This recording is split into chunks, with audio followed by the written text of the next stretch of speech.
पिंपळगावमधल्या P कॉलेजमधले 40 विद्यार्थी प्रवास करत होते।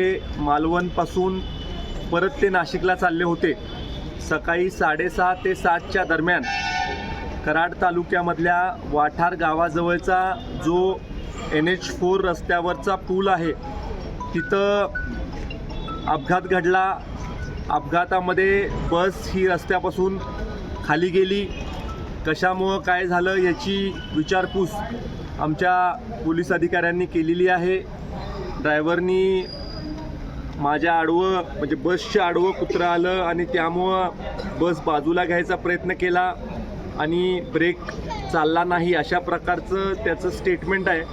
पण याच्याविषयी सखोल तपास आणि चौकशी आमचे अधिकारी करतील। मुळात रोड सेफ्टी नॉर्म्स हे अशा ट्रिप्सच्या दरम्यान त्या इन्स्टिट्यूशननी पाळणं आवश्यक आहे। एक तर रात्रीचा प्रवास कशासाठी केला, इतकी काय मोठी गडबड आणि इमर्जन्सी होती की रात्रीचा प्रवास यांनी केला। आणि दुसरी गोष्ट म्हणजे बदली ड्रायव्हर किंवा स्पेअर ड्रायव्हर जो आहे तो स्पेअर ड्रायव्हर देखील नव्हता। आम्ही सगळी माहिती घेतली।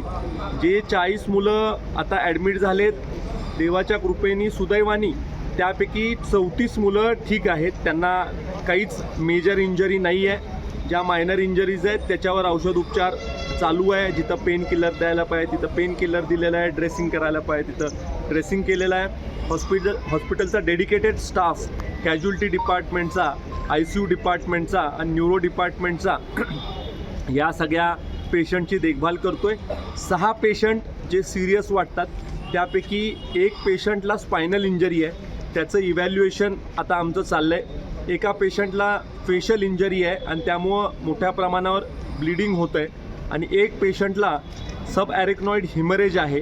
त्या बाबतीमध्ये आम्ही सगळे गांभीर्यानं त्याच्यावर लक्ष देतो आहे। डॉक्टरांची मोठी टीम या सगळ्या मुलांकडे विद्यार्थ्यांकडं लक्ष देण्यासाठी ठेवलेली आहे। हॉस्पिटल पुरेपूर मदत आणि पुरेपूर लक्ष ठेवण्याच्या बाबतीमधली भूमिका ही घेतलेली आहे आणि काळजीपूर्वक आपण या सगळ्या पेशंट्सला ट्रीट करतोय। मी ह्या सगळ्या आमच्या लोकांशी बोललो, हॉस्पिटलच्या मेडिकल डायरेक्टर सर असतील किंवा सगळे डिपार्टमेंटचे HODs असतील त्यांच्याशी देखील फोनवर चर्चा केली आहे, प्रत्यक्ष चर्चा केलेली आहे आणि जास्तीत जास्त आपण चांगली जी ट्रीटमेंट देता येईल ती देण्याच्या बाबतीमध्ये सूचना पण केलेल्या आहेत।